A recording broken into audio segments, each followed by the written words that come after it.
Siddhas were kind of more higher consciousness that used to come to the earth and kind of guide. And to kind of narrow it down to just South India would be very silly. Sure. And that's what I probably want to convey today, because I see that people still want a context, and they want to hold to a context. And if you want to be free, it's kind of like what I've realized, that when you're free, you live without context. The high spiritual archetypes, which used to be before. Let's just give an example. Let's say Thoth the Atlantean, right? Or Aphrodite, or Athena, or anyone like from those times, like something that we don't, Osiris, I don't know. These archetypes are not anymore nurtured by our consciousness, so it means they don't exist. When we start reviving certain lost teachings, it's like that. It's like literally shooting in the dark. And you have to be so strong consciously to believe in that again, to bring it back into your body, into your consciousness, into the space of collective, even so that it would occupy at least 1% of that collective consciousness. They've corrupted the entire, all the teachings. Maybe someone still kind of understands, but they still want to put it in a context. And that's what I've been kind of doing. The opposite is I'm always going against the grain when you try to say, listen, don't put anything into any context. Be open. But how easy it is to stay open when you're actually constantly pushed by the system to be in a particular stream or in a particular kind of context. It doesn't work that way. And that's why I kind of relaxed, because I understood that, like, if people really, there is something in them, they will find. Like, for myself, the most important is just what I've realized. And for me, there's nothing that matters in any of these contexts. And I realize that we're just so bogged down by, and if they don't get us this way, they get us that way. If they don't get us that way, then the other way. And being able to kind of observe all different phenomena and then not to partake and not to be a kind of part of the context is very difficult, because we all and I think this is what the ego is, the ego is something that tries to hold on to so many things. You have to see in that kind of way that makes you kind of release them from your own space, so that your own space is so free. And all I can be responsible is for just my own freedom and my own free space. I look at everyone's work. I appreciate this. Look, people make amazing documentaries, people make amazing audiobooks, people make all kinds of great things. The problem is that they always settle into a context. They settle into some kind of a pool of energy / information where they get stuck or sucked in. I'm not trying to portray myself as some kind of like a holy being. So it's kind of living without context. For people, it's scary. They want, okay, sit the teaching. Let's just hold on. Okay, these pictures. We need to hold on to these pictures. This is Shiva. This is this. They don't understand that this has nothing to do with any picture. Even people who hold on to, let's say, what I'm doing, it's like every time I kind of say, listen, don't hold on to it. It just scares them. It just scares them. And it's fine for me, because it's a way to release.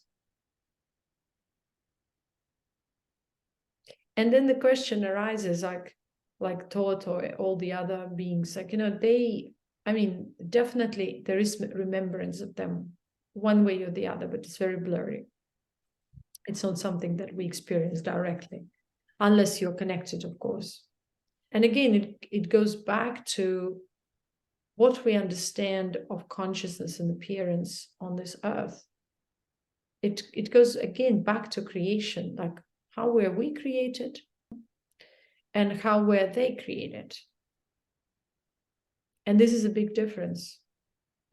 when you connect to that consciousness, you completely break through this, like you don't see that there is even connection, that your organs, let's say sexual organs, have nothing to do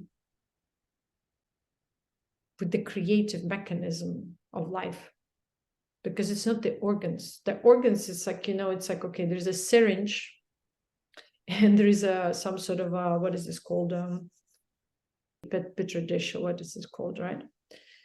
So this is it. Whether it's I have a syringe with some substance and the petri dish, what is the penis and vagina? The same thing. We just don't realize it that way. And when people create this entire teaching, like entire taboos and all this craze about this thing, of course you shouldn't play with the genetic material. What I'm saying is that we got it all wrong, completely wrong. And we romanticize it, or we dogmatize it, or we stigmatize it, or we create demonic things out of it. It doesn't change anything, because we are anyways ignorant from whichever angle. We don't understand the role of consciousness in all these processes. We don't understand who we are as a subtle being. We don't understand our energy bodies. We don't understand anything. Oh yeah, I'm following Buddhism, I'm following Hinduism, I'm following this. Okay, there's this chakra. Have you experienced anything like that? Do you actually know what that is? Do you understand that 5 elements are not tangible aspects of reality? They are streams of consciousness, are written long ago. So we do not understand anything. We only speculate and hold on to the former context that has been predigested for us and given to us, spoon-fed. So we have no that level of intelligence to question, is it really so? Or dare questioning, why should I accept someone's statement or someone's holiness or someone's idea for the truth for my reality, when it has nothing to do with my reality? It never has been. And in order for that to be my reality, I have to really actually evolve in my intelligence. And spiritual evolution is that.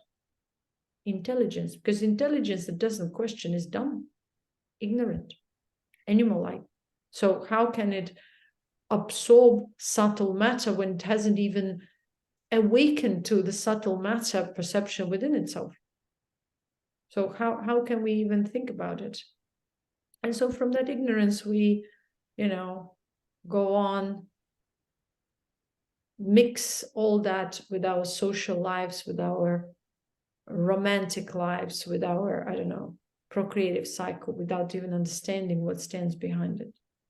And that's why, from a higher standpoint, we are seen not in a judgmental way as ignorant, but just as in the actual way, like just name things their names, name beings as they are, their names.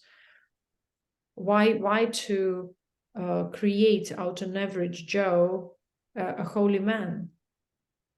Because he just goes through some pseudo guru's program, or he gets in touch with a rock by touching it, by going to pilgrimage or visiting holy places. So there's nothing to do with that.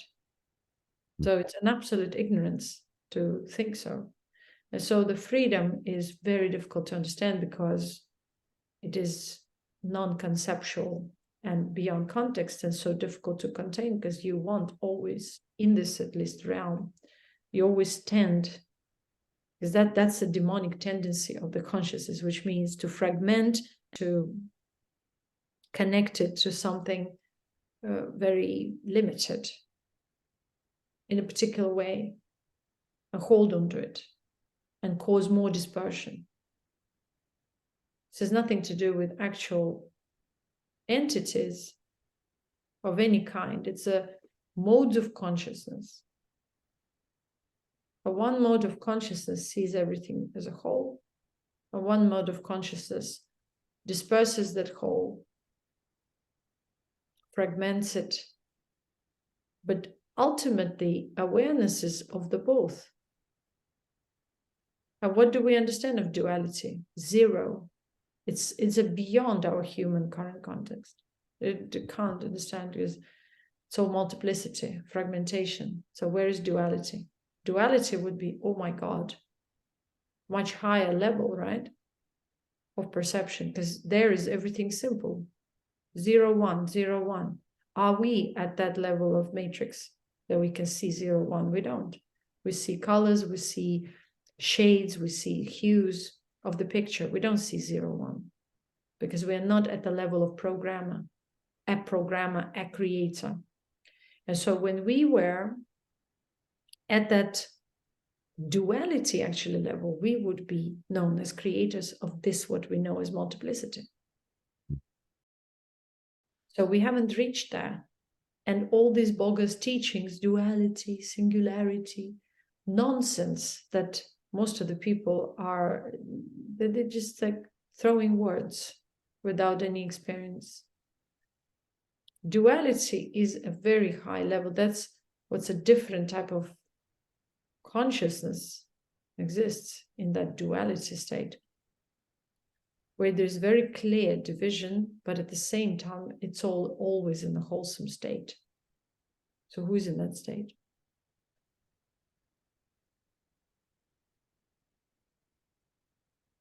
At least they're not here. Not at least at this point of time. So yeah, it's a food for thought. And the more we hold on to different contexts, the further we go from this actually perception of being free, because then we become a slave of someone's ideology, someone's belief persona, personality.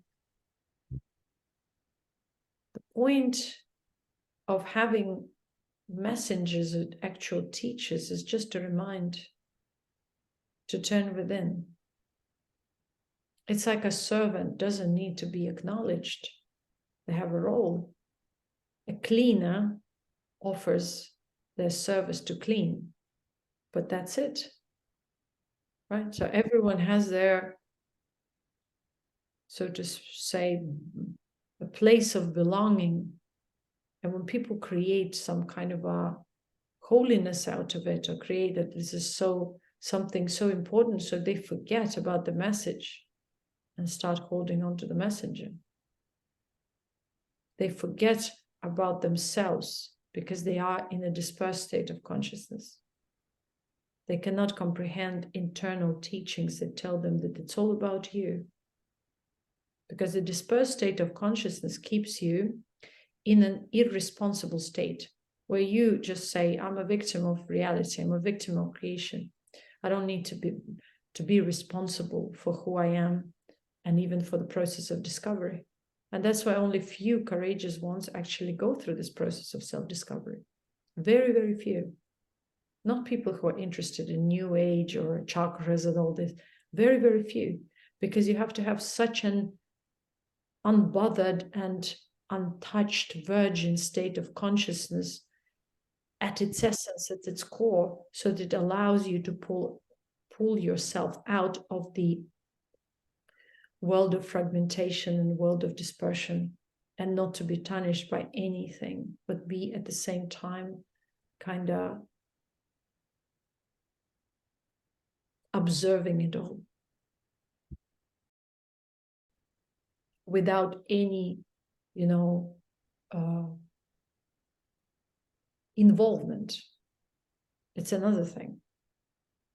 How not to get involved. How not to get affected.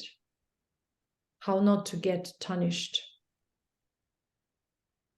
And this is the task. It becomes a task because it's so easy to get involved. And so the process of letting go becomes more difficult than the process of involvement. Because you can step into all kinds of pools. But some pools have whirlpools. Some pools have sticky matter in them. And so it's not easy to come out. People sometimes create the entire purpose of life just because they stepped into a pool.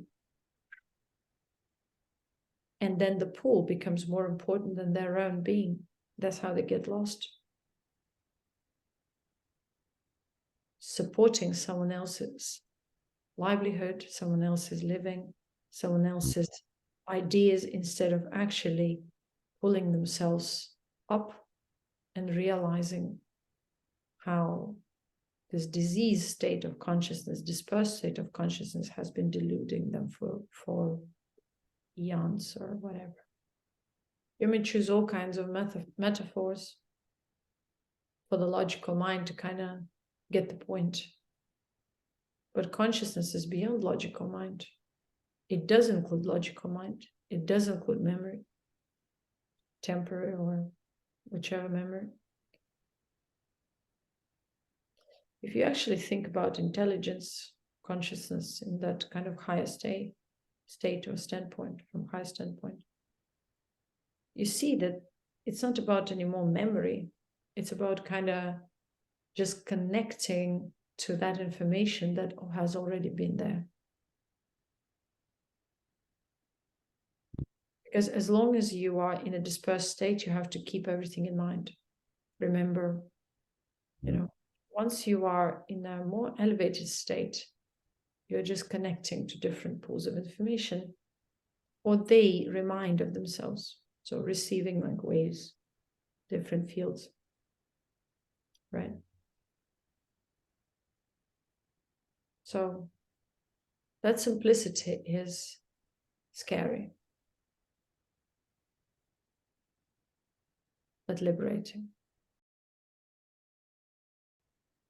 But liberating doesn't mean that it takes responsibility of oneself to take care of the body, to understand the meaning of their body in kind of in terms of what consciousness is in relation to consciousness. See?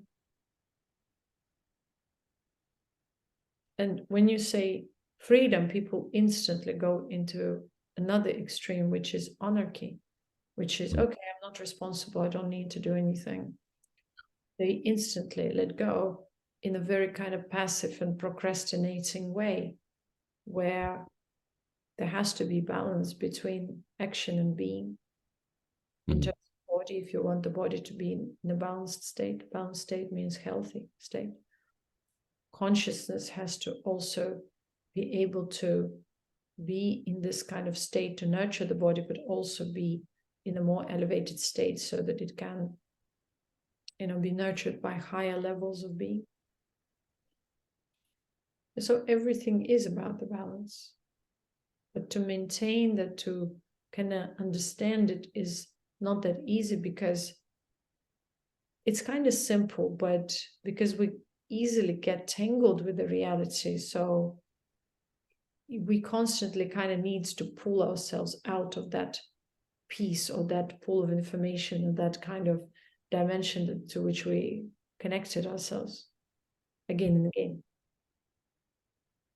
But once you are in a more wholesome state, you don't consider anything as anything in that kind of way that you used to. You don't really give it that much meaning. You only give it a meaning to a degree, right? Necessary degree. You hold on to things for a certain period of time, maybe very short period of time, and then you let go.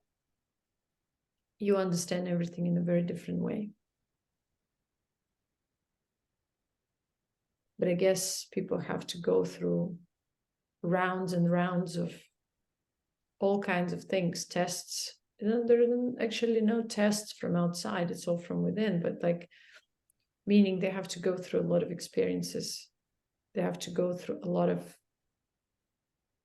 experiences that they would consider at first as ups and downs. in reality, nothing is an up and down experience. Nothing is this or that. It's just an experience, but we perceive it from within that way. Because something goes against our belief, against our ideology, against our expectation. That's why we call it up or down, until we learn to even it up. Until we learn to understand that it's just a flow of different energy streams and clusters and formations of information. Like sometimes you get shocked and shook up just because you heard something. Again, at that moment, it's just a reaction. You never know whether it's actually true or to which degree it's true, but you react. And that means that you have enough, that event or situation or information, anyways, some kind of a field of information has so much impact on you that it can shake you up.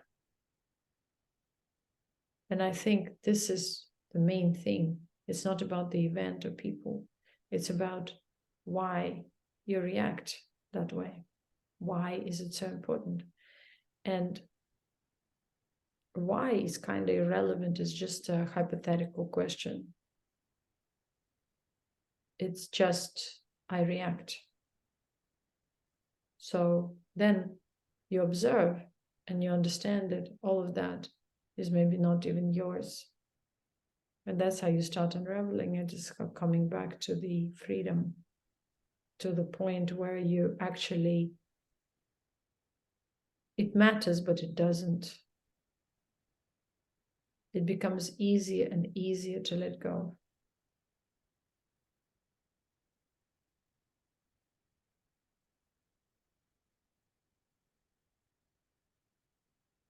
And then what stays?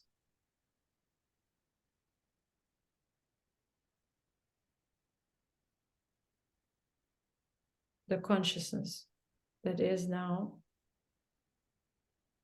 not burdened, unburdened, detached. I always have a problem with this word detachment, because people again misunderstand it. They think, okay, I just shouldn't care. No. Detach meaning you can care in potentiality if it's necessary. But the consciousness is just simply in a wholesome state. That's detachment, in a wholesome state. So there are no links to any piece within the projection.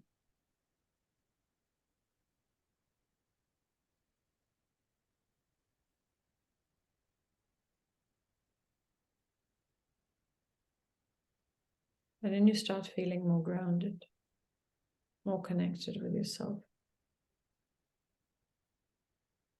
That self that is immortal, eternal, untarnished, unbothered by the human context.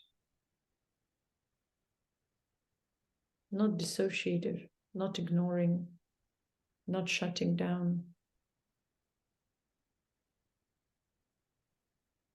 Still aware of it, of the existence of these limited aspects, but not being in direct connection.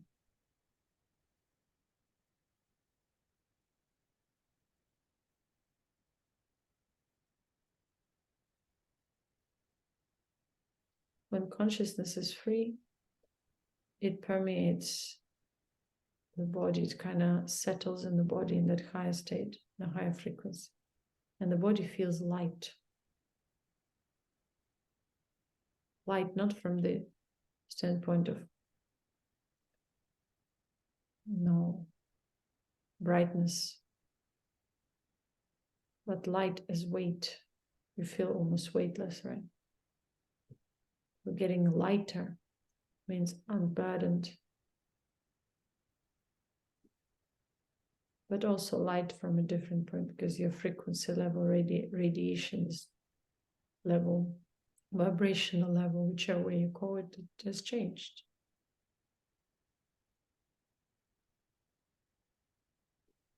So you feel that vibration in your cells, in your body, in your all over, and you kind of cannot even say that it's your body because it's actually now a different vibrational level. It's your subtle body, right?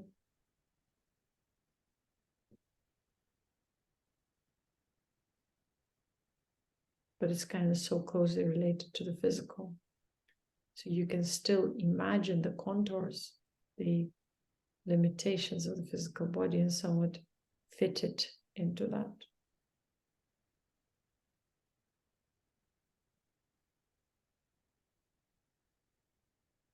It's a consciousness in the bottle.